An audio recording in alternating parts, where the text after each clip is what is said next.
잘 들려야 치매도 도망간다. 서남요양원 대표 박혜성입니다. 노화성 난청과 치매 발생에 대해서 연구 결과가 있습니다. 최근에 미국 존스 홉킨스 대학과 국립노화연구소에서 노인의 대표적인 질환인 난청과 치매와 관계에 대해서 보고를 했습니다.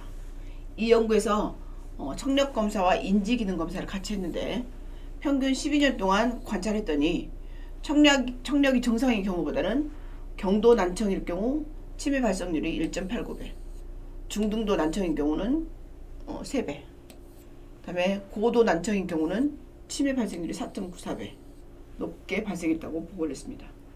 난청이 심할수록 치매는 더욱 증가하는 것을 보여줬고요. 60세 이상의 노인에서 발생한 치매의 경우 3분의 1가량이 난청하고 관계를 보인다고 보고를 했습니다. 노화성 난청과 치매 발생을 봤더니 난청의 정도가 심하면 심할수록 치매 같은 점도 심해지는 것을, 난청이 심해지면 치매가 더 심해지는 것을 이렇게 거의 이런 그래프를 보였습니다. 2010년에서 2012년 국민건강영양평가조사 결과 65세 이상 노인의 30.6%, 그러니까 약 3분의 1이죠. 이런 노인에서 노인성 난청이 있고 그 중에 9.5%는 보청기가 필요한 중등도 난청이다 고 얘기를 했고, 이들 9.5%는 사람들과 소통을 하기 위해서 보청기가 필요한 사람이라고 얘기를 했습니다.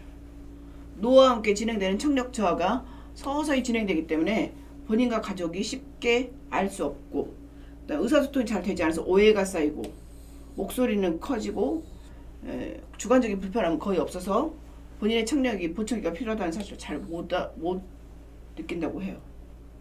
그리고 난청 기간이 오래되면 의사소통이 점점 단절되면서 이웃이나 가족으로부터 소외되고 사회생활에서 고립되고, 그래서 노인성 우울증도 생기면서 인간관계가 단절되기 때문에 실은 나이가 들어서 듣는 건 굉장히 중요하다고 합니다. 청력 저하하고 치매가 어떻게 연관이 있는지 보면, 일단 청력 저하가 발생하면 일단 의사소통이 잘 안 되겠죠. 그럼 사회적으로 고립되면서 인지 저하가 생기고, 그리고 잘 듣지 못해서 노인의 인지 예비력을 사용해버리기 때문에 치매가 빨리 나타난다 그래요. 그리고 미세혈관 질환이나 알츠하이머 같은 퇴행성 질환이 인지를 담당하는 뇌 부분뿐이 아니라 청각기관에도 영향을 미친다 그래요. 그래서 청력 저하고 인지 저하 그리고 치매가 함께 진행될 수 있습니다. 그래서 보청기 사용이 실제 치매에 대한 예방적 효과가 있는지는 아직 명확하진 않지만, 보청기를 사용해서 적절하게 소통이 잘 안 되거나 그러면 이 보청기로 소통의 문제라든가 고립 우울증을 미리 예방할 수 있기 때문에 나이가 들어서 잘 안 들리면 보청기를 사용하는 게 좋다고 말을 하고 있습니다.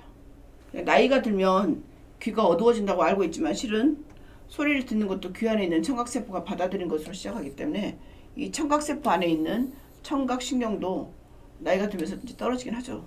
근데 청각은 외부로부터 많은 정보를 받아들이는 기관이기 때문에 청각 기능이 떨어지면 되뇌의 신경세포들 역시 활동이 빠르게 줄어듭니다. 되뇌 기능이 떨어져서 잘 안 들리는 건지 잘 안 들려서 되뇌 기능이 떨어진지 모르지만 어쨌든 동시에 될 수 있기 때문에 밀접한 연관이 있기 때문에 이거를 빨리 알아차려서 그걸 해결해 주는 게 좋겠죠.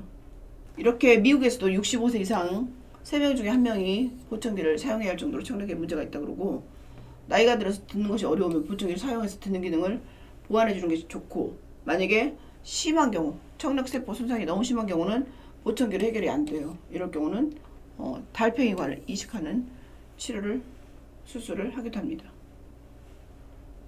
그렇게 듣기가 안 되던 청력 손실환자가 달팽이관을 이식할 경우 청력도 회복하고, 그러면서 인지기능과 말 지각도 회복이 되면서 우울증까지 개선이 되는 효과가 있다고 합니다. 우리나라에서도 보라매 병원에 있는 이비인후과 교수팀이 치매 환자하고 청력 떨어지는 것과 기억력 감소가 관계가 있는지 연구를 했더니 난청이 된 후에 7개월이 지났더니 되뇌 영역에서 회백질 농도가 떨어지더라.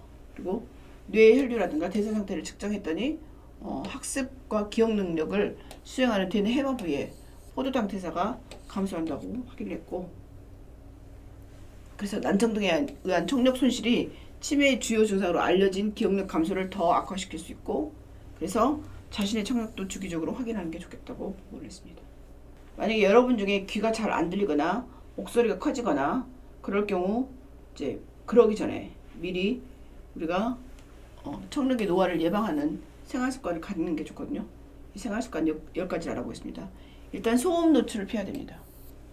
시끄러운 곳에 있지 않아야 되고, 그 다음에 핸드폰이나 이어폰 사용할 때 이 사용 시간도 줄이고 음량도 크게 높여서 듣지 않고 낮게 음량을 낮춰서 듣거나 하는 게 좋고, 그 다음에 중이염에 걸리지 않게, 그리고 귀에 이상이 생기면 바로 이비인후과 가서 적절한 치료를 받는 것이 더 중요합니다.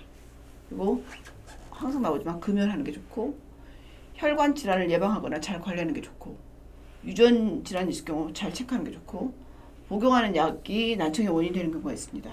아미노글라이코사이드 계통의 항생제나 이뇨제가 청력을 저하시킬 수 있습니다. 대화는 조용한 곳에서 하는 게 좋고, 기를 세게 후비지 않는 것도 중요하다고 합니다. 보청기는 안경 역할을 하는데, 청력 저하가 오래 지속된다면 뇌기능 저하고 치매 발생 위험이 커질 수 있기 때문에 적극적으로 보청기를 사용하거나 치료를 받는 것이 중요합니다. 인지기능 개선을 위해서 적극적인 청각 제어를 해야 되는데, 보청기를 사용한 다음에 인지기능 점수가 높아졌고, 인공와우 이식 수술한 다음에 인지기능의 개선에 대한 연구 결과가 보고됐습니다. 그래서 이렇게 수술한 다음에 인지기능도 좋아졌고, 그리고 인지기능 저하가 있는 인구 81%에서 인공와우 이식을 통해서 인지기능 개선을 보고하고 있습니다. 그래서 귀가 잘 안 들려서 생기는 인지기능에는 보청기나 수술도 하는 게 좋겠습니다. 결론을 말씀드리겠습니다. 인구의 고령화와 노인 인구의 비중이 늘면서 노인성 난청, 그다음에 인지기능 장애, 노인성 우울증의 증가는 노인의 삶의 질을 떨어뜨리는 중요한 건강 문제입니다. 그래서 이 청각 재활을 통해서 치매하고 노인성 우울증의 개선이 필요하고, 적절한 청각 재활을 하면 인지기능의 개선이 될 수 있기 때문에 본인이 빨리 발견하거나 주위에서 빨리 발견해서 이 문제를 적절하게 해결하는 게 좋겠습니다. 감사합니다.